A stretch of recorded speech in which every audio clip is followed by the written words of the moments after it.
दुनिया भर में श्री कृष्ण और राधा रानी के कई मंदिर हैं। जिस श्री कृष्ण और राधा रानी का प्रेम बेमिसाल था, जिनकी कथाएं आज भी हमें हर जगह सुनने को मिल जाती है।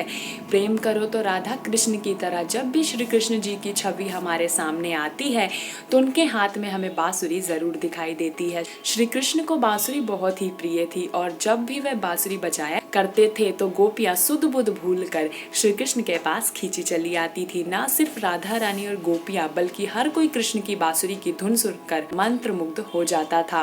लेकिन एक समय ऐसा भी आया जब श्री कृष्ण ने अपनी प्रिय बांसुरी तोड़कर हमेशा के लिए फेंक दी। और ये बात सुनी तो सबने होगी, लेकिन इसका कारण शायद ही कोई किसी को पता होगा। ऐसे में हम आपको इस कथा के जरिए बताएंगे कि आखिर भगवान श्री कृष्ण ने अपनी प्रिय बांसुरी क्यों फेंक दी थी। श्री कृष्ण और राधा रानी का प्रेम दुनिया भर में सबसे महान प्रेमों में गिना जाता है और आज भी श्री कृष्ण से पहले राधा रानी का नाम लिया जाता है। आज भी राधा कृष्ण की प्रेम की मिसाल दी जाती है। प्रेम तो राधा रानी ने और कृष्ण जी ने किया था। आज के समय में कलयुग में तो ऐसा प्रेम बहुत ही कम देखने को मिलता है। आज के समय में लोग प्रेम से ज़्यादा ढोंग करते हैं, किसी के प्रति मोह रखते हैं जो एक समय पे खत्म ही होगा। भले ही राधा कृष्ण ने विवाह नहीं किया, लेकिन दोनों के मन में एक दूसरे के प्रति जो प्रेम और सम्मान था वह और किसी के लिए नहीं था और यह भाव पूरी जिंदगी रहा था। कहा जाता है कि श्री कृष्ण सिर्फ देवी राधा के लिए बांसुरी बजाया करते थे, तो वही राधा जी भी श्री कृष्ण की बांसुरी सुनकर मंत्रमुग्ध हो जाती थी। जैसा कि कान्हा की बांसुरी की धुन राधा को सुनाई देती, वह फौरन श्री कृष्ण से मिलने पहुंच जाती थी।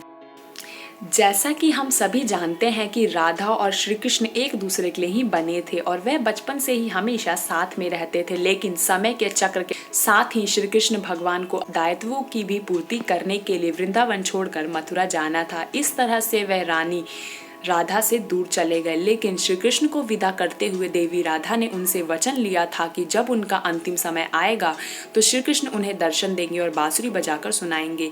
और श्री कृष्ण ने वचन देते हुए इस बात को मान लिया था। भले ही श्री कृष्ण देवी राधा से दूर हो गए, लेकिन वे बांसुरी को हमेशा साथ रखते थे।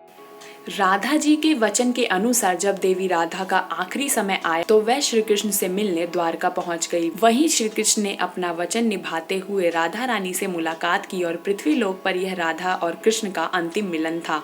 वचन के अनुसार राधा रानी को श्री कृष्ण ने बांसुरी बजाकर सुनाई।